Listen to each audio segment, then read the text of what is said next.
Hello, it's Joe and welcome to my channel, AGTV for Life.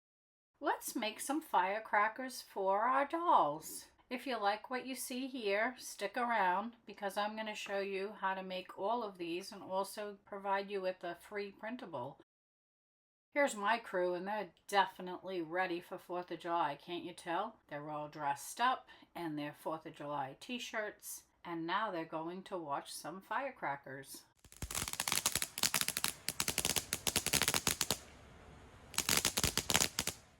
Was this your reaction watching that? Don't worry, my dolls are fine. They're safe. I wouldn't put them at risk for getting burnt or anything. They cost me too much frickin' money. Anyway, let's get started with the tutorial. Click on the below link and go grab yourself this printable on my website. You'll need cardstock paper to print it on. The next thing you want to round up is some tape. You don't need a fancy tape dispenser like me, but you need tape. You need scissors. You'll need glue. I use tacky glue. I prefer this over a glue stick. I find that a glue stick dries really fast. Liquid glue, whether or not it's tacky glue or Elmer's liquid glue, would be fine. You'll need a pencil, some tissue paper, a scoring tool or a razor. The razor's my preference and I'll explain why. You'll need some foil. Double-sided tape is not mandatory, but have it around in case you need it. A couple of small pieces of cardstock. I would use any color except for white. Bakery string. I have all different colors here. A hole puncher. This is a really tiny hole, so that's the one you want. Some toothpicks possibly, or wood sticks. If you have anything that looks like this that had string tied around it, pull out those. You might need them. Silver glitter.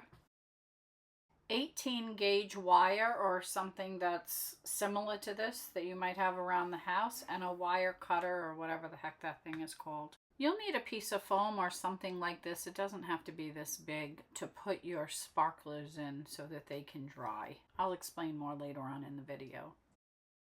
The first thing you want to do is cut around all the items here. So we're going to do that first, and I will add some music and speed this up.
Now let's work on scoring our items and folding everything and preparing it. So I'm going to show you the difference between the scoring tool and using a razor. Now I know a razor is dangerous, but this channel is not for children and you're an adult, so you can decide which one you want to use, but I'm going to show you the difference. And I'm sorry, sometimes I do go off camera, but this is a pretty simple video and I don't think you have to watch every single thing I'm doing, even if I do take the item off camera. So here I'm just lightly pressing down the razor, and here is a nice good example of me taking the whole thing off camera so you can't see what I'm doing. That's great. But I just lightly press it down on the printable, and when I'm done scoring all of the areas that I'm going to have to fold, I'll take the item and I'm going to show you how you get such a clean, nice cut. Now look at how clean the cuts are here. The color is not bleeding or creasing or whatever you call it, but you're going to see what happens with the scoring tool. So this is just my preference when I'm using cardstock and making printables, because I'm looking for a nice clean line.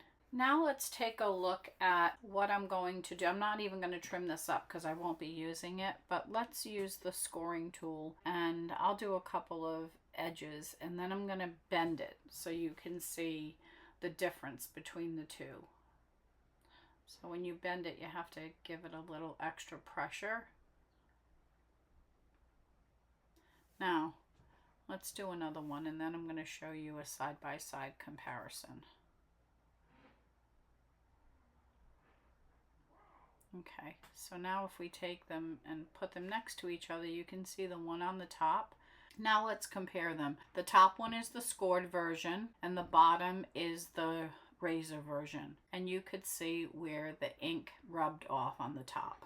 The next thing we're going to do is fold all of the items, at least the boxes, and glue one side together. So we're not going to glue the entire box together, but we're going to glue the longest side of each box together. So I'm going to put some music on and speed this portion of the video up because you don't need me narrating this. It will probably drive you crazy. And then you may not subscribe to my channel. Well, anyway, speaking of that, if you haven't subscribed, I sure hope you do. Just press that subscribe button. It's for free.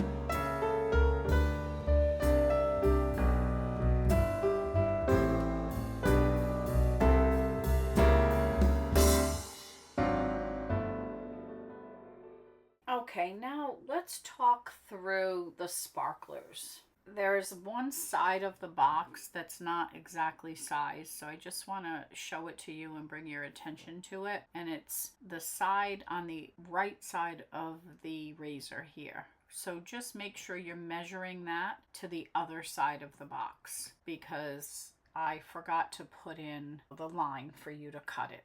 But you can work around that, I'm sure. I just don't have the patience to go back and redo the printable. So I hope you don't mind. If I was selling it in my Etsy shop, it would be pretty much perfect. But this is free. And I hope you like it and you're able to work around the imperfections. I'm going to put some music on and I'll speed up this process as well.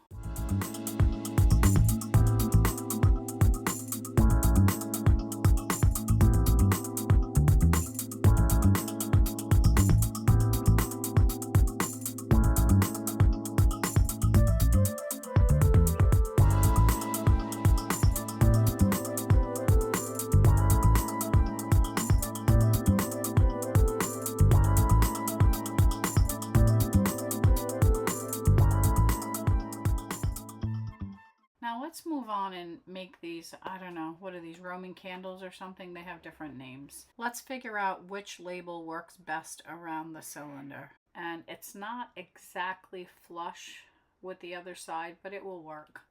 And then now that I have it wrapped around, I just want to make a little line with my razor to know where I want to cut this. So I'm going to cut it right here so that I get the exact size. Once I figure out where I want to cut it, I'm going to remove the label and just slice it right around.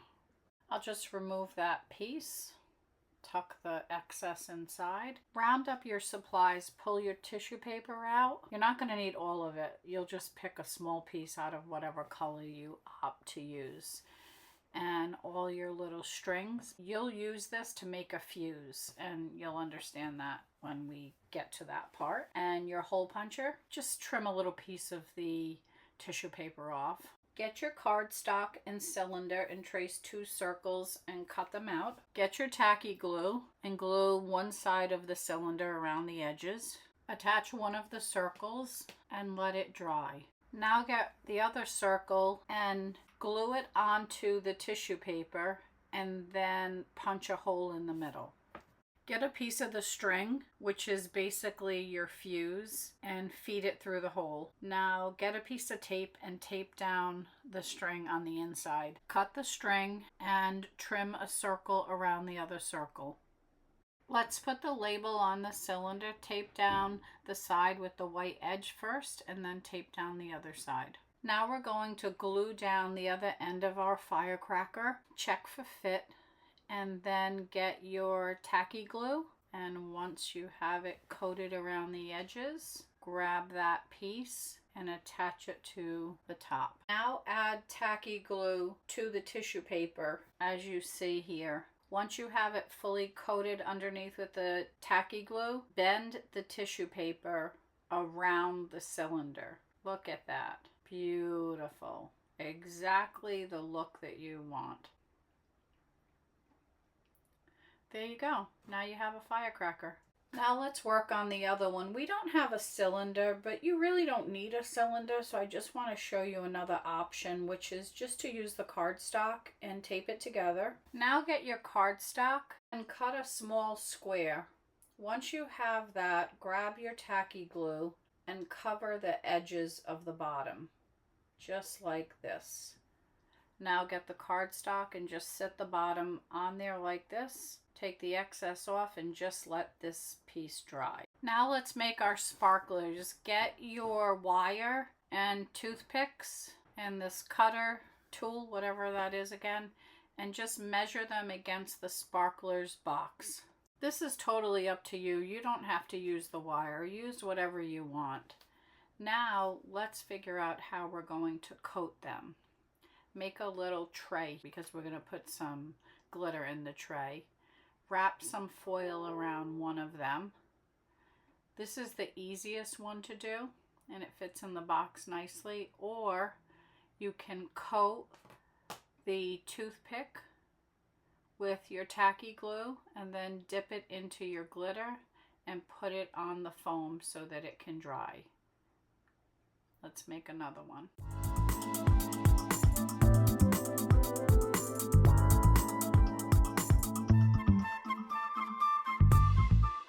Coat it really good,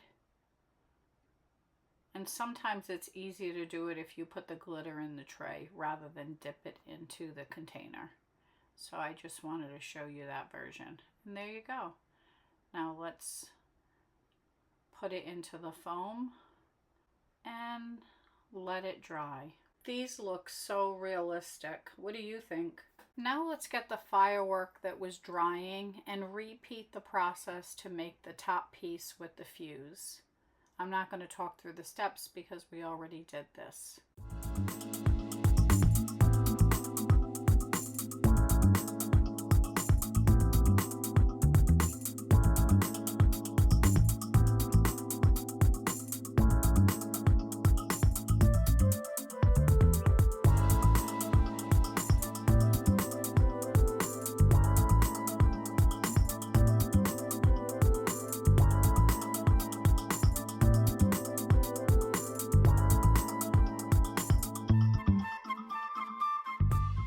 I have one last thing we're going to make here while we wait for the sparklers to dry. We're going to make these little poppers that will go into the blue box that says bang. These are really simple, so just get your white tissue paper, make some little balls, put the ball inside a little square of tissue paper, and then roll it shut really tight. And look at this, it looks like a real popper. Look at that. So let me speed up this process and put some music on.